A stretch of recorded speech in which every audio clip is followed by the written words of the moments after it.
ఎవరి గతి ఎటులున్నదో ఈశ్వరునికెరుక ఎవరికి విధముగా జరుగునో పరమాత్మకెరుక ఎవరి గతి ఎటులున్నదో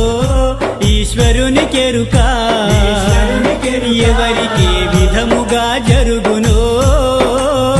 పరమాత్మకెరుక ఎవరి స్థితి ఎటులున్నదో